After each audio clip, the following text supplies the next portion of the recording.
Good morning, everyone. Want to welcome you all to Reading 365. We're excited about the reading this morning. We're joined by John Hickey. He is a longtime supporter of the 100 Men Reading and the 500 Men Reading, and he does so many things in the community. He's a member of Rotary, he also works for UPMC Pinnacle, who is a very big supporter of the American Literacy Corporation and Reading 365.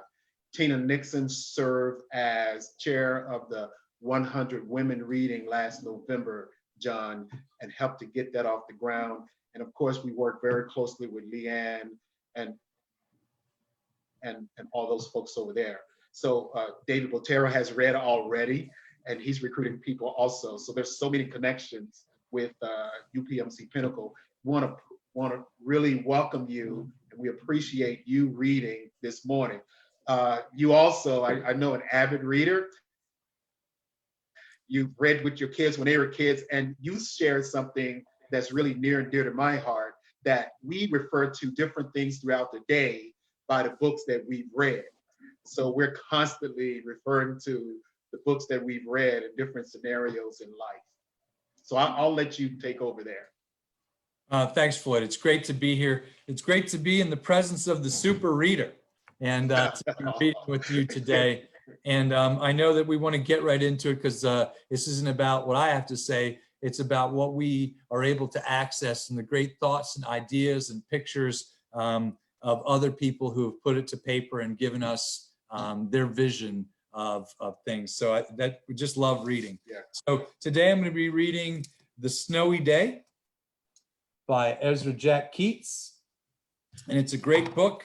It's a rainy day here today. If it was a month later, we might be getting snow, but it's a rainy day here today. So I'm going to put my video on mute so that they will focus on you. Sure thing. Thanks, Floyd. Yeah. Okay, everybody. This is what it looks like.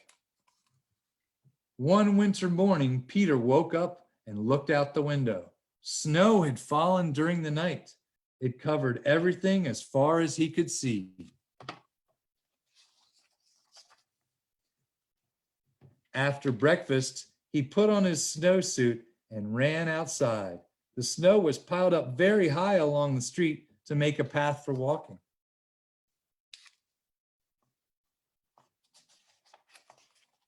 Crunch, crunch, crunch. His feet sank into the snow. He walked with his toes pointing out like this. He walked with his toes pointing in like this. Then he dragged his feet slowly to make tracks. And he found something sticking out of the snow, and he made a new track with that. It was a stick. A stick that was just right for smacking the snow-covered tree.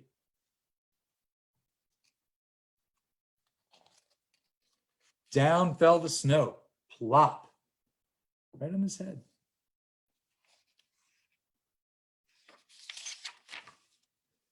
He thought it would be fun to join the big boys in their snowball fight, but he knew he wasn't old enough. Not yet. So he made a smiling snowman. And he made angels. He pretended he was a mountain climber, and he climbed up a great big, tall, heaping mountain of snow. And then he slid all the way down. He picked up a handful of snow, and another, and still another. He packed it round and firm and put the snowball in his pocket for tomorrow. Then he went into his nice, warm house. He told his mother about all his adventures while she took off his wet socks. And he thought and he thought and he thought about them. Before he got into bed, he looked in his pocket. His pocket was empty. The snowball wasn't there. He felt very sad.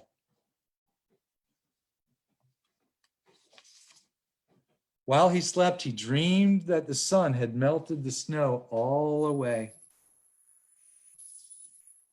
But when he woke up, the dream was gone and the snow was everywhere. New snow was falling. After breakfast, he called to his friend across the hall and they went out together in the deep, deep snow. And that's the end. This is a great book if you want to get it at the library. You can read it for yourself or read it with your mom and dad. Such a beautiful story and such a beautiful job that you did there.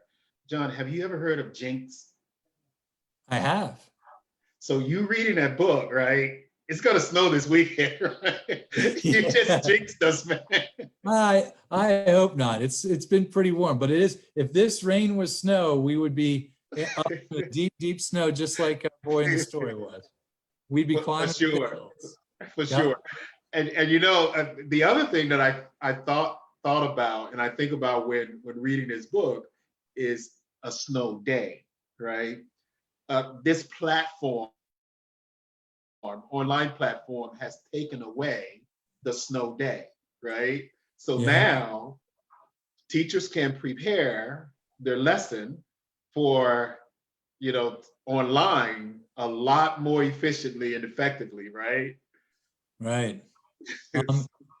I said that I have a niece and nephew. I have a 10-year-old and 8-year-old niece and nephew. And when I say to them, you're still going to school, because it's, Yeah. it doesn't matter. There's no, it's not, you can't get to school most days. So snow isn't going to stop you. But I think that, Lord willing, we will be back in a more normal pattern and people will be at school interacting with each other the way that's so healthy for them soon. Yeah, definitely. And the book addresses, him using his imagination. It's just a wonderful, wonderful book, for kids to be exposed to. So thank you.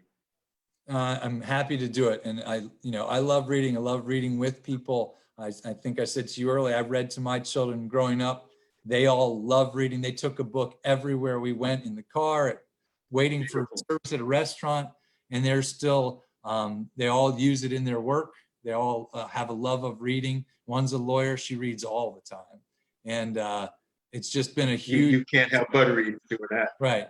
Being able to read and access information through reading is a life skill that is just, any kid will, it will be great for them for their whole life. Yeah, and thank you again for participating in and supporting the 100 men and the 500 men reading, and also the greeting. I mean, you volunteer a lot for the American Literacy Corporation and other organizations. We appreciate it greatly. Happy to do it. It's very worthwhile, and I wish more people would help you. Yeah. Well, I think the word is getting around, and we appreciate all the help that we get. So thank you. Okay, John, well, have a fantastic day. Ladies and gentlemen, boys and girls, please join us tomorrow at 11 a.m. for Storytime Reading 365. We appreciate you, John, joining us, and thank you again for sharing that wonderful story with us. Everybody have a fantastic day. Thank you. So long, everybody.